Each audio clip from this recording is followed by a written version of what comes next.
Okay, this house behind me and the rest of them that go up the street, you have the next style called stick or Eastlake stick. Eastlake was the furniture style, and if you notice the porch columns, they kind of look like furniture legs. And it's supposed to kind of look like sticks. I don't like the term, but we got it. They're called sticks. The window's square. Now before I talk about the sticks, let's recap the earlier ones. A row of Italianate. They're cookie cutter, angled window, Corinthian column, roof gables bracket. Little girl up there. Notice the false front. All row houses have a false front, so the house appears to be much taller than it really is. Sometimes they cover the sides so you can't tell, like the one in the corner. Now the sticks.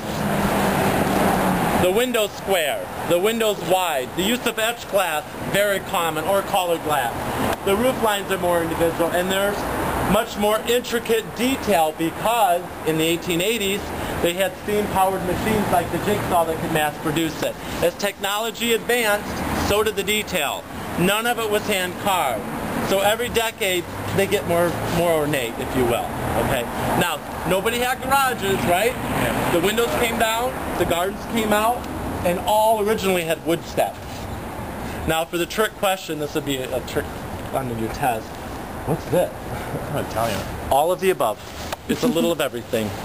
They don't all fit nicely into these three categories. There's a little bit of everything. And I'll talk about Queen Anne's later as well.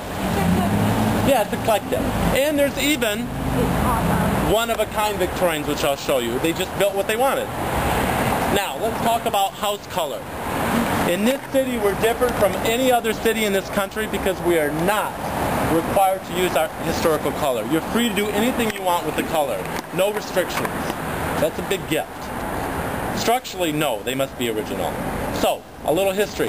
40s, 50s, 60s, they did something else that wasn't great. I showed you the smothering. They only painted them white. Well, that's not original, but it was cheap. The hippies, during the Summer of Love, Haight-Ashbury, all Victorian, migrated there and started painting them psychedelic. I'm talking 20 colors, highlighting every nook and cranny. I think they did it to upset their elders, but it kind of backfired because it brought out the beauty and others did it then. Then a book came out called The Painted Lady.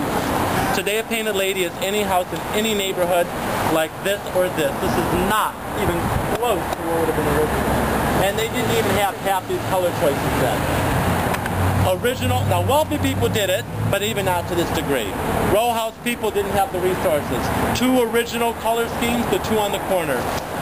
Black around the window, white around the window base, the top of the house, the top, the columns, you know, white, the base of the house, a brownish, greenish earth tone.